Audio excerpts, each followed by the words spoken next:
खबरें हैं आपके लिए, लेकिन इस वक्त एक बड़ी खबर आती हुई जो आपकी स्क्रीन पर फ्लैश हो रही है और वो ये कि 25 मई से एक बार फिर देश में विमान सेवाएं शुरू होगी। सिविल एविएशन मिनिस्ट्री की तरफ से बयान आया। सेवाएं शुरू करने के लिए सूचना एयरपोर्ट्स को दे दी गई है। बड़ी खबर इस वक्त की जो एविएशन मिनिस्ट्री की तरफ से आ रही, 25 मई से घरेलू हवाई सेवाएं दोबारा शुरू होंगी। यानी आज से 6वें दिन, आज हम 20 तारीख पर हैं, तो 25 मई से दोबारा देश में एयर ऑपरेशंस, एयर सेवाएं, फ्लाइट्स शुरुआत करने की बात कही जा रही है एविएशन मिनिस्टर की तरफ से। और सेवाएं शुरू करने के लिए जो सूचना है वो एयरपोर्ट्स को दे दी गई है, एयरलाइंस को सूचित कर दिया गया है। आपने देखा था कि एयरलाइंस भी टिकट बुक करना उन्होंने शुरू कर दिया था। और ये बड़ी खबर आते हुए ट्रेन के लिए, जहां तक हमें मालूम है कि 15 ट्रेनें चलाएगी, फिर 200 नई ट्रेनों का यहां पर घोषणा की गई है। और अब भारत में विमान सेवाओं की भी इजाजत दी गई है। 25 मई से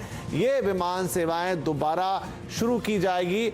उसके लिए क्या प्रोटोकॉल्स होंगे, क्या दिशा निर्देश होंगे, वो भी बता दिए गए। जैसा आप देख रहे हैं, समुचित दिशा निर्देशों के साथ, मतलब किस तरीके से आप एयरपोर्ट में एंट्री लेंगे, वहां पर किस तरीके से चेक इन होगा, किस तरीके से हवाई जहाज में एंट्री होगी, हवाई जहाज के अंदर सिटिंग पैटर्न क्या होगा, वो सारे दिशा निर्देश दे दिए गए हैं। लेकिन देश में 25 मई से, तारीख है 25 मई से एक बार फिर विमान सेवाएं शुरू होने जा रही है। इस वक्त की बड़ी खबर है। इस पर और डिटेल लेकर आएंगे, हम अपने संवाददाता को यहां जोड़ने की कोशिश करेंगे, आपके लिए अपडेट लेकर आएंगे। लेकिन फिलहाल ये नोट कर लीजिए, 25 मई से देश में एक बार फिर घरेलू, और ध्यान दीजिए घरेलू हवाई सेवाएं, अभी इंटरनेशनल फ्लाइट्स का जिक्र यहां नहीं है। देश के अंदर जो विमान सेवाएं हैं उनके लिए यह है कि उनकी शुरुआत 25 मई से होने जा रही है।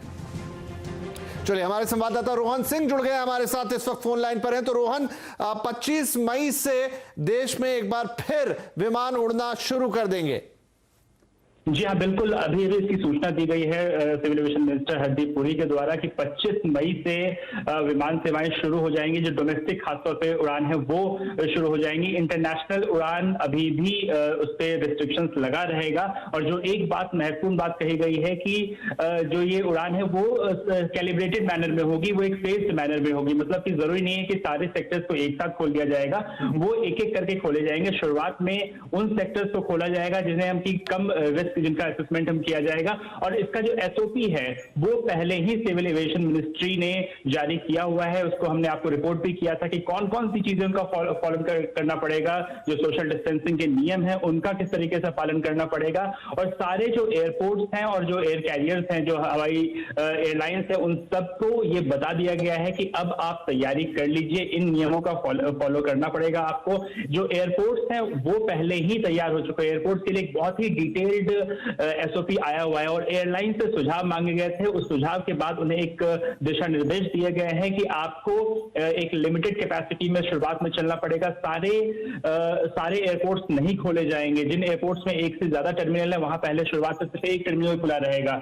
जो शुरुआत में जो यात्रा है सिर्फ कुछ पर्टिकुलर रूट्स में ही होंगी। और जो कोशिश की जा रही है कि जो फंसे लोग हैं उनको पहले निकालने की कोशिश की जाए। तो इसलिए ये एयरलाइंस के लिए एक बहुत बड़ी खबर है, क्योंकि बहुत समय से उनको इंतजार हो रहा था कि कब से सिविल एविएशन जो है वो शुरू होगा। लेकिन अब इस बात की ऑफिशियल रूप से सूचना दे दी गई है सिविल एविएशन मिनिस्ट्री की तरफ से। जी बिल्कुल रोहन, और यहाँ पर ये भी है, जैसा आप बता रहे हैं कि इसके लिए दिशा निर्देश भी दिए गए हैं और किस तरीके से ऑपरेशंस होंगे उनका भी आपने अंदाजा दिया।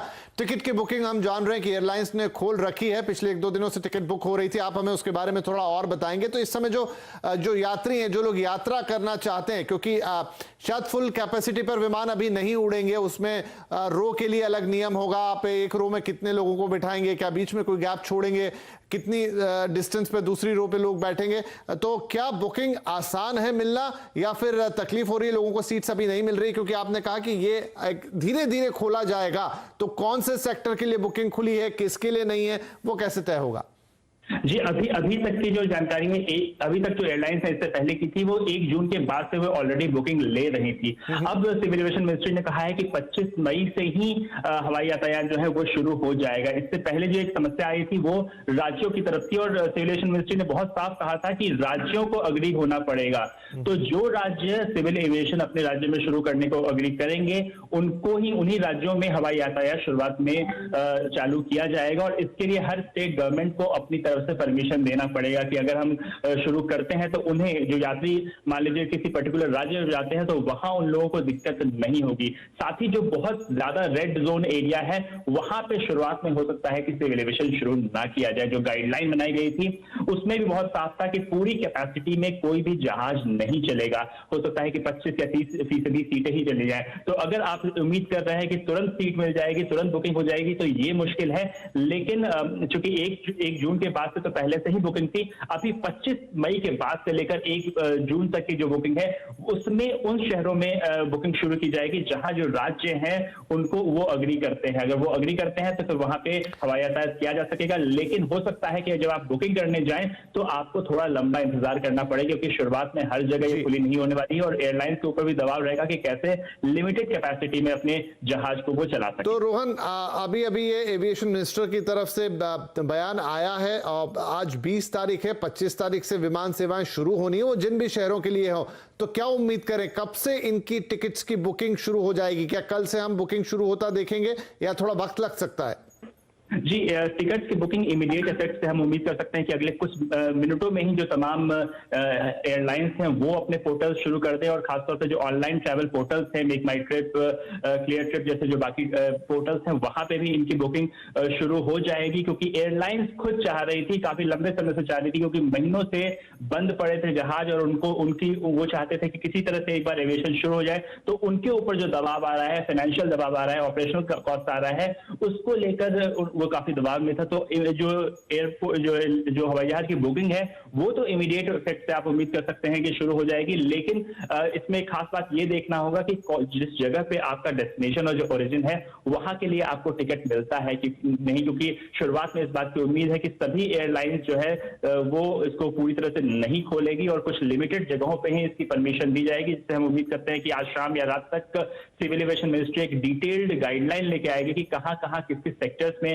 आपको जो है इसकी इजाजत दी जाएगी और उसी हिसाब से बुकिंग भी ली जाएगी। लेकिन अगर आपके पर्टिकुलर सेक्टर में इसकी इजाजत नहीं दी गई है, उसके बावजूद एयरलाइंस बुकिंग ले रही है, तो थोड़ा सावधान होने की जरूरत है। क्योंकि हो सकता है कि अगर आपका टिकट कैंसिल करना पड़े तो एयरलाइंस बजाय आपको पूरा रिफंड देने की क्रेडिट शेल जैसी स्कीम लेके आ जाए। तो इसलिए टिकट बुकिंग करते वक्त थोड़ी सी समझदारी जरूर बरतें कि अगर उस सेक्टर को मंजूरी दी गई है, उस रूट को मंजूरी दी गई है, तभी आप बुकिंग कराएं। क्योंकि एयरलाइंस अपनी तरीके से कोशिश करेंगे कि तमाम जो है सेक्टर्स की बुकिंग खोल दें, लेकिन उससे सरकार की तरफ से उसकी मंजूरी जरूरी है। राइट, तो बड़ी खबर इस वक्त की, काफी बड़ी खबर, देश में 25 मई से ये विमान सेवाएं फिर से शुरू होने जा रही है। रोहन ने बहुत विस्तार से बताया कि किस तरीके से धीरे धीरे सेक्टर्स को खोला जाएगा, राज्यों से अनुमति और तमाम चीजें लेते हुए शुरुआत में लो कैपेसिटी पर ही फ्लाइट्स उड़ेंगी, किस तरह से टिकट्स की बुकिंग होगी। लेकिन अब ये आधिकारिक ऐलान हो चुका है कि देश में 25 मई से एक बार फिर विमान सेवाएं शुरू हो जाएंगी, जहाज उड़ना भारतीय आसमान में एक बार फिर शुरू हो जाएंगे। फिलहाल ये डोमेस्टिक फ्लाइट्स ही हैं, अंतर्राष्ट्रीय फ्लाइट्स को लेकर कोई इस समय बात नहीं आई है। लेकिन ये शुरुआत होने जा रही है, धीरे धीरे सेक्टर्स को खोला जाएगा, अलग अलग शहरों की जो रूट्स है उन्हें ओपन किया जाएगा। और हो सकता है, जैसा रोहन बता रहे थे, कि अब से कुछ ही देर में आप देखें कि जो बुकिंग पोर्टल्स हैं, ट्रैवल पोर्टल्स हैं और एयरलाइंस की अपनी वेबसाइट्स है, वहां पर कोई जानकारी आपको मिलना शुरू हो जाए और बुकिंग्स भी शुरुआत हो सकती है। ये इस वक्त की काफी बड़ी खबर। चलिए इस खबर से आगे बढ़ते हैं। एक और बड़ी खबर जो थोड़ी देर पहले रही चैनल पर, वो ये थे कि 20 लाख करोड़ के राहत पैकेज और आत्मनिर्भर भारत पर वित्त मंत्री निर्मला सीतारामन ने हमारे सहयोगी चैनल CNN News 18 से एक्सक्लूसिव बातचीत की। हमारे शकील के साथ एक्सक्लूसिव इंटरव्यू में FM ने कहा कि राहत पैकेज से डिमांड को बूस्ट मिलेगा और बिजनेस को मजबूती। उन्होंने ये भी कहा कि कोरोना से जंग में भारत ने सराहनीय काम किया है। इसके अलावा चटनी और मजदूरों पर भी FM ने अपनी बात रखी। We've heard it, and lots of people who are in the know of things, who are economists, who are observers, who are advisors to the PM, advisors to the ministry, have all applied their mind. And we think it's possible to generate demand by taking this route too. So I'm not commenting, I'm not denying any observation or advice people have given me, saying you should have put money in the hands of the people directly rather than doing this. I'm not in argument with them. But matter of fact, after hearing all that, applying our mind, we've taken this route. We've heard it, and lots of people who are in the know of things, who are economists, who are observers, who are advisors to the PM, advisors to the ministry, have all applied their mind. And we think it's possible to generate demand by taking this route too. So I'm not commenting, I'm not denying any observation or advice people have given me saying you should have put money in the hands of the people directly rather than doing this. I'm not in argument with them. But matter of fact, after hearing all that, applying our mind, we've taken this route. At this stage, we are not looking at any taxation-related matters, direct or indirect. Indirect, of course, will have to be discussed at the GST Council. But direct, no, at this stage, we are not looking at it at all, because with my revenue generation yet to be completely assessed as to how much of a hit that's going to take, I can't even think of saying what I can forego as yet. I'll have to first assess.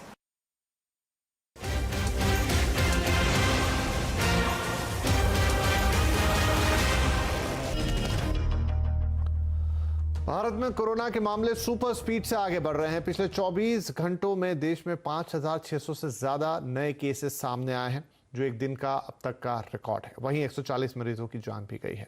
इसके साथ ही देश में कुल corona positive की संख्या 1,06,750 के पार चली गई है। 3,300 से ज़्यादा मरीजों की जान अब तक जा चुकी है।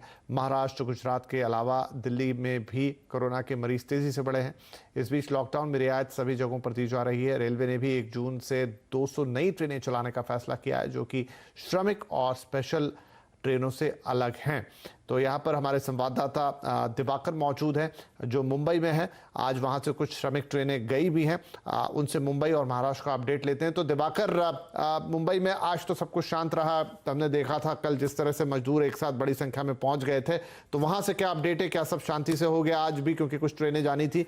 और साथ ही इस समय कोरोना का क्या अपडेट है? देखिए विपिन, फिलहाल तो सब शांतिपूर्वक चल रहा है। जो मजदूर हैं, जो ट्रेनें बांद्रा टर्मिनल से जानी थी, वो तो जा ही रही हैं। लेकिन एक चीज महत्वपूर्ण यहाँ पे देखने को मिली है कि जिन मजदूरों ने रजिस्ट्रेशन किया था पुलिस स्टेशन में, और उन्हें जिन बसों के जरिए लाया जा रहा है, उसमें भूसे की तरह भरा गया है। सरकारें लगातार ये अपील कर रही हैं कि आप सोशल डिस्टेंसिंग रखिए, लेकिन यहाँ पे उन बसों में सोशल डिस्टेंसिंग जरा भी नहीं है।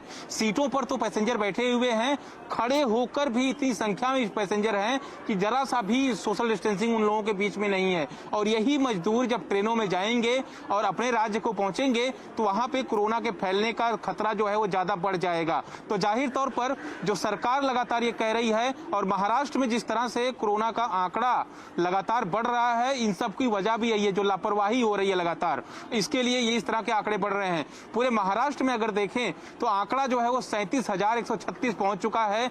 करीब 1,300 से ज्यादा लोगों की मौत हो चुकी है पूरे महाराष्ट्र में। अगर मुंबई की बात करें तो 22,000 से ज्यादा मामले आ चुके हैं कोरोना के। 800 लोगों की मौत हुई है मुंबई में। तो जाहिर तौर पर मुंबई इस वक्त हॉटस्पॉट बना हुआ है। पूरे देश में बात करें तो महाराष्ट्र इस वक्त नंबर 1 है। और जिस तरह की लापरवाही देखने को मिल रही है, वो कहीं ना कहीं इस बात का खतरा पैदा कर रही है कि क्या ये आंकड़े थमेंगे भी। सरकार ये बड़ी चिंता का विषय है कि महाराष्ट्र और मुंबई जिस तरीके से आगे बढ़ रहे हैं कोरोना के मामले में, कैसे थमेंगे नंबर। लेकिन गुजरात से भी कुछ चिंताएं हैं। मनीष है वहां से हमारे साथ। मनीष, अहमदाबाद और गुजरात का क्या हाल है? बिल्कुल, देखिए गुजरात में जो है हालात वो सुधरते नहीं दिख रहे। 12,141 मरीज जो है वो अब तक कोरोना पॉजिटिव पाए गए। ये भी कल शाम तक का आंकड़ा है। और अगर अहमदाबाद की बात करें तो अहमदाबाद में ये आंकड़ा 8,945 का हो चुका है।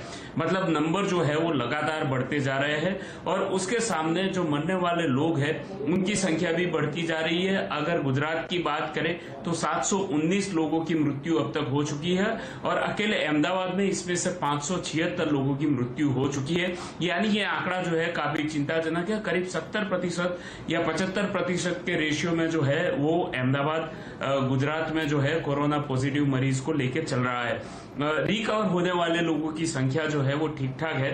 5,043 का आंकड़ा है। ये एक कुछ संतोष वाली बात है। साथ ही लॉकडाउन 4 में जिस तरह की राहत कल से दी गई है राज्य भर में, इसमें आज अच्छी बात ये आई आई है कि स्टेट ट्रांसपोर्ट की जो बसें हैं वो आज से चलना शुरू हो गई है। हालांकि ये 50% कैपेसिटी के साथ चलेगी, क्योंकि सोशल डिस्टेंसिंग जो है वो मेंटेन करना बहुत जरूरी है।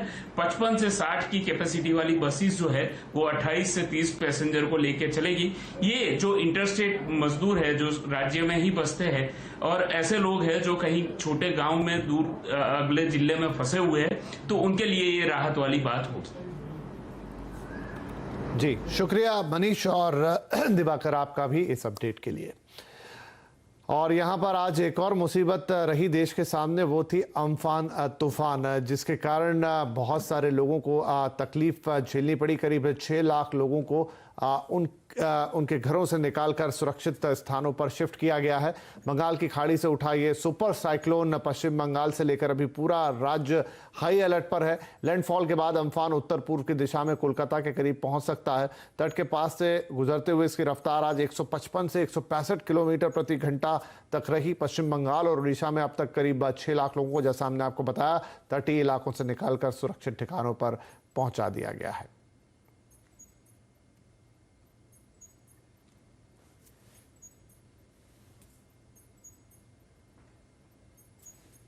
राइट, तो हम चलेंगे अपने संवाददाता असीम मनचंदा के पास। असीम, तो थोड़ा वक्त हो गया है जब अम्फान तूफान हिट कर रहा था तटीय इलाकों पर, लेकिन आगे के लिए आपकी स्काईमेट से बातचीत हुई है, मौसम विभाग से बातचीत हुई है, उनका क्या कहना है, कितना प्रभाव छोड़ेगा ये और कितना नुकसान इससे हो सकता है और कब तक ये पूरी तरह शांत हो जाएगा? देखिए 2:30 बजे से इस तूफान ने जो है लैंडफॉल करने की शुरुआत जो है वो कर दी है और अगले 3 से 4 घंटे के अंदर ये पूरी तरह जो है लैंड जो है वो कर जाएगा। तो उसके बाद देखना होगा कितना नुकसान जो है इससे होगा, खासतौर पे कि इस दौरान जो है हवाएं जो है काफी तेज गति से जो चल रही है। 155 किलोमीटर प्रति घंटा से लेकर के 185 किलोमीटर प्रति घंटा के रफ्तार के हिसाब से हवाएं जो है चल रही है, जिसकी वजह से काफी नुकसान होने की आशंका जो है मौसम विभाग ने भी जताई है। हालांकि वहां पे बहुत सारे लोगों को इवैक्यूएट करने का काम जो है वो भी किया है। करीबन 6 लाख लोग पश्चिम बंगाल और उड़ीसा दोनों राज्यों से निकाले जो है वो जा चुके हैं और सुरक्षित स्थानों पर उनको पहुंचाया गया है। लेकिन फिर भी मौसम विभाग के अनुमान के मुताबिक इससे भारी नुकसान जो हो सकता है, खासतौर पर कि 20 सालों के अंदर अंदर ये पहला ऐसा जो साइक्लोन है, जो सुपर साइक्लोन का इसको नाम दिया गया, जो कि आया है। तो इससे भारी नुकसान पहुंचने की आशंका है। खासतौर पर जो कच्चे घर है, कच्चे स्ट्रक्चर है, उनको नुकसान पहुंच सकता है। जो रेल रोड लिंक है उसको नुकसान पहुंच सकता है। जो टेलीफोन के टावर है, टेलीकॉम टावर है, या फिर जो बिजली के टावर्स है, उनको काफी ज्यादा नुकसान जो है पहुंच सकता है। एहतियात के लिए जो सरकार है उसने एनडीआरएफ की टीमें जो है वहां भी लगा दी है। तो करीबन 40 टीमें जो है वहां पर लगी हुई है। वहां पर जो काम जो है वो चल रहा है। खासतौर पर रेस्क्यू का उसका काम जो है उसके बाद जो किया जाएगा, रिहेबिलिटेशन का काम जो है तूफान के जाने के बाद जो है वो किया जाएगा। तो ये सारा काम जो है कंटिन्यूसली प्रोसेस जो चलेगी। तो अगले 3 से 4 घंटे जो है काफी खतरनाक जो है। तो वहां पे जितने भी लोग हैं उनको चेतावनी दी गई है कि आप घर से बाहर जो है ना निकले। काफी तेज बारिश जो है वहां पर चल रही है, काफी तेज हवाएं जो है वो वहां पर देखने को जो है मिल रही है। तो ये अगले 3 से 4 घंटे के अंदर अंदर ये तो पूरी तरह से लैंड जो है वो कर जाएगा। तो उसके बाद देखना होगा कितना नुकसान इसने किया और उसको रिस्टोर करने में कितना वक्त। जी असीम, बहुत शुक्रिया इस अपडेट के लिए। तो 3 से 4 घंटे में क्लियर होगा कि तूफान से कितनी हानि हुई है, कितना नुकसान हुआ, उसको रिस्टोर करने में कितना वक्त लगेगा। बहुत शुक्रिया इस जानकारी के लिए। तो फिलहाल इस बुलेटिन में इतना ही, लेकिन CNBC आवाज पर आपके लिए खबरें लगातार जारी हैं और साथ में अपडेट रहने के लिए हमारे सोशल मीडिया प्लेटफॉर्म जैसे कि ट्विटर, फेसबुक और यूट्यूब पे भी आप जा सकते हैं। वहां पर भी आपको ताज़ा अपडेट लगातार मिलता रहेगा। नमस्कार।